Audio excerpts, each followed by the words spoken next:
저는 원내 교섭단체 문제는 중요하지 않다라고 생각합니다. 지금 우리 국민들의 경제적인 고통을 어떻게 하면 덜어낼 수 있을 것인가, 거기에 대한 확실한 원인 규명과 대안 정책들을 국민들에게 제시해서 국민들이 우리 당을 바라다 보게 이렇게 만드는 것이 더 중요하지, 원내 교섭단체를 먼저 고민하는 것은 잘못된 접근이다 이렇게 생각합니다. 정략적인 정치공학적인 접근은 한계가 있습니다. 국민들이 가장 가려워하고 원하고 바라는 바를 우리가 제시할 수 있을 때 국민들은 우리를 기대할 수 있고 또 우리를 지지할 수 있는 것으로 돌아갈 수 있다 이렇게 생각합니다. 그러나 앞에서 우리 황주홍 의원님께서 원내 교섭단체를 말씀을 하실 때 정의당, 민중당까지를 지금 걸어놓으면서 원내 교섭단체 구성 문제에 대해서 말씀을 했습니다. 아무리 원내 교섭단체가 필요하다 하더라도 우리는 내년 총선을 먼저 생각을 해야 되는 것입니다. 사실 지난번에 정의당과 공동 교섭단체를 구성했던 것은 선거제 개혁을 위해서, 다른 많은 차이에도 불구하고 선거제 개혁을 위해서 공동 교섭단체를 구성했던 것입니다. 그러나 이제 선거제 개혁 문제는 패스트트랙에 집어넣기 때문에 더 이상 정의당과 우리 당이 공동 교섭단체를 구성하는 것은 내년 총선에서 점점 우리가 멀어지는 일이다. 저는 그렇게 생각을 하지, 결코 정의당과 교섭단체는 가서는 안 될 길이다. 저는 이렇게 생각을 합니다.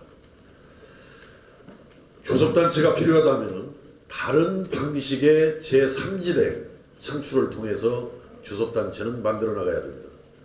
쉽게 정의당과 교섭단체를 만들고 나면은 제3지대를 통한 교섭단체 구성을 위한 우리의 노력은 늘어질 수밖에 없는 것이다. 저는 그 점을 강조하면서 교섭단체 문제보다는 우리가 우리 국민들의 관심과 주목을 끌 수 있는 정책 대안을 만들어내는 것이 필요하다 이렇게 생각합니다. 쉽게 말씀을 드리면은 지금 정부 여당에 실망한 민심들이 떠나기 시작하고 있습니다. 그런데 참 공교로운 것은 반성을 제대로 하지 않고 있는 자유한국당으로 지지가 몰리고 있는 참 이해하기 어려운 이상한 현상이 생기고 있습니다. 저는 그 이유는 제3의 세력들이 4분 5열 지리멸렬해져 있기 때문에 그러는 거다 이렇게 생각합니다. 어떤 정책 비전을 제시하지 못하고 있기 때문에 그러한 현상이 생기고 있다고 생각합니다. 정부 여당을 떠나는 민심이 온전하게 횡단을 해서 자유한국당에 가게 해서는 안 될 일이고, 우리 제3 세력들이 조금만 노력을 제대로 기울이면은 떠나서 횡단하는 민심이 중간에 쏟아져 내리게 할 수 있고, 또 쏟아져 내리는 민심을 받아낼 그릇을 만들기만 하면은 저는 우리 당이 내년 총선에서 저는 제1당도 들 수 있는 거라고 생각합니다. 그래서 내년 총선에서 1당을 어떻게 하면 달성할 것인가, 여기에 고민하는 것이 가장 현실적이고 바람직한 전략이고 목표지, 지금 원내 교섭단체, 더군다나 정의당까지를 포함하는 원내 교섭단체에 연연하는 것은 이건 자살골이다, 죽는 길이다, 결코 해결책이 될 수 없다고 생각합니다. 저는 교섭단체가 중요한 것이 아니고 우리 16명의 의원님들이 일당 10의 자세로 일을 해서 160석의 효과를 내는 그런 노력을 각 상임위에서 또 정당 활동을 해가는 과정에서 하는 것이 중요하지, 교섭단체 만들어 놓고 편안하게 늘어져 있으면 완전히 편안하게 죽는 길이다, 이런 점을 거듭 강조를 드립니다. 그 정도 말씀을 드리고요. 저는 이제 우리 민주평화당이 교섭단체보다는 정말 제대로 좀 각오로 분발을 해야 된다라는 이런 말씀을 드리면서 민주당 이중대라는 소리를 듣지 않도록 정말 노력을 해가야 합니다. 차별화해야 합니다.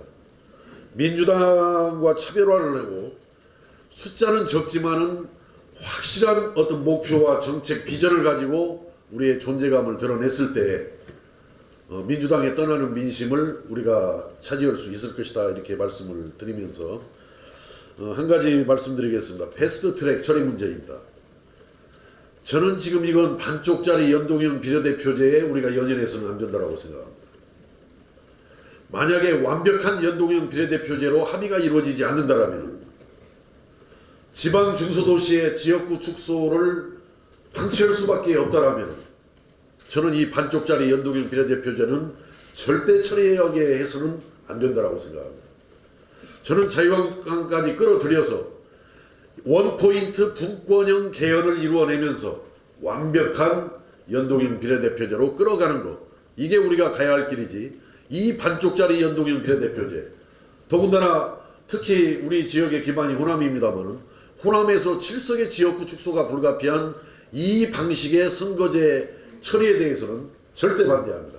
제가 원내대표가 되면은 이 잘못된 선거제도 개혁에 대한 합의는 저는 원점으로 돌려서 분권형 개헌과 함께 완벽한 연동형 비례대표제가 도입되도록 노력을 해나가고, 그게 안 되면은 선거제 개혁은 일단 보류할 수밖에 저는 없다 이렇게 생각을 합니다. 마지막으로 시간은 아직 다 안 됐습니다만 마지막으로 말씀을 드리고 제 말씀을 정리하겠습니다. 당이라는 것은 견제와 균형이 필요합니다. 한쪽으로 기울어져서는 절대 안 된다라고 생각합니다. 형식적인 일사불란은 당을 죽이는 길이라고 생각합니다.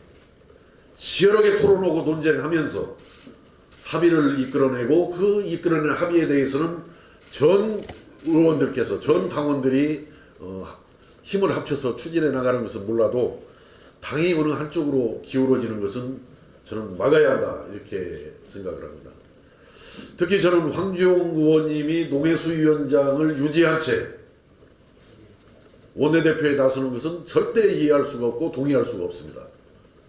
지난번에 농해수 위원장을 내려놓을 수 있으면 내려놓으려고 하지만 내려놓게 되면 우리가 농해수 위원장을 우리 당에서 차지할 수 없기 때문에 못 내려놓는다는 말씀을 하셨는데, 그건 정말 구차한 변명입니다. 그런 일이라면 나오지 말아야 합니다. 농해수 위원장을 내려놓을 수가 없는 상황이라면 원내대표에 출마해서는 저는 안 된다고 생각합니다. 한 사람이 모든 것을 너무 틀어주는, 아까 당 전체적으로도 한쪽으로 기울어지면 안 되지만 한 사람이 모든 것을 틀어주는 이 결과는 결코 당의 화합과 단결과 도약을 위해서는 바람직하지 않다 이렇게 생각합니다. 저도 능력도 부족하고 여러 가지 경험도 많이 부족합니다만은 저에게 원내대표로서의 소임을 맡겨주시면은 정말 제3지대를 만들어가는 모든 혼신의 노력을 다할 것이고, 설사 제3지대가 쉽게 만들어지지 않는다 하더라도 의원님 한 분 한 분의 의견을 존중하면서 또 의원님들과 함께 일당 10에 160석이라는 정당이라는 그런 평가를 받을 수 있도록 확실하게 당을 이끌어가는데 최선을 다하겠습니다. 저에게 전폭적인 지지를 주는 것만이 이제 민주평화당이 제대로 한번 살아나 보려고 노력하는구나라는 국민들의 저는 평가를 받을 수 있는 일이다 이렇게 생각해서 그냥 간신히 당선되게 하지 마시고 압도적으로 당선되게 해서 국민들한테 우리 민주평화당의 존재를 보이는 출발을 거듭 호소드리고 당부합니다. 이상입니다. 감사합니다. 예, 감사합니다.